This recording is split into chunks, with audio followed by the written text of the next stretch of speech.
வந்துட்டு காஞ்சக்கப்புறமா நீங்கள் வந்துட்டு பெயிண்ட் அடிச்சுக்கலாம். ஸோ சன் வந்துட்டு ரெடி ஆகிடுச்சு. இந்த சன் எப்படி இருக்குன்னு சொல்லிட்டு சொல்லுங்கள். இது காஞ்சதுக்கப்புறமா இந்த பலூனை வந்துட்டு உடச்சிருங்க. உடச்சிட்டு இது மட்டும் தனியாக வரும். நீங்கள் வந்துட்டு பார்த்து ஹேண்டில் பண்ணணும். ஏன்னா அது வந்துட்டு லேஸாக இருக்கும். அதனால்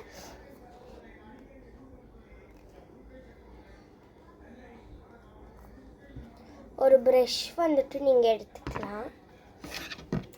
சும்மா ஏதாவது ஒரு ப்ரஷ் எடுத்துகிட்டு நல்லா மிக்ஸ் பண்ணிக்கலாம். பாருங்கள், இந்த மாதிரி இருக்கணும். நல்லா மிக்ஸ் பண்ணிக்கோங்க. நெக்ஸ்ட்டு இந்த பலூன் வந்துட்டு எடுத்துக்கலாம். இந்த பலூனில் வந்துட்டு அப்படியே இந்த டிஷ்யூ பேப்பர்ஸ் பேக்கெட்டில் தான் வந்துட்டு டிஷ்யூ பேப்பர் இருந்துச்சு, குட்டி குட்டி பேக்கெட்டில். ஸோ அதே வந்துட்டு ஃபுல்லாக எடுத்துகிட்டு வந்துட்டேன் நான். இது வந்து ஆக்சுவலாக எங்கள் ஃபேமிலியில் எல்லாருமே யூஸ் பண்ணுறது. நான் கிட்ட கேட்டு எடுத்துகிட்டு வந்துட்டேன். ஸோ இதை நம்ம என்ன பண்ணுறோன்னா அப்படியே இந்த பலூனில் அட்டாச் பண்ணி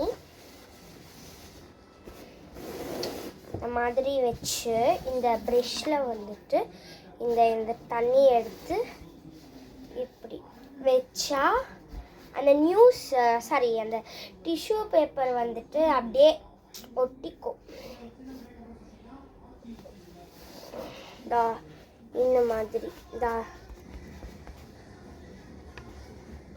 இந்த மாதிரி பண்ணணும்.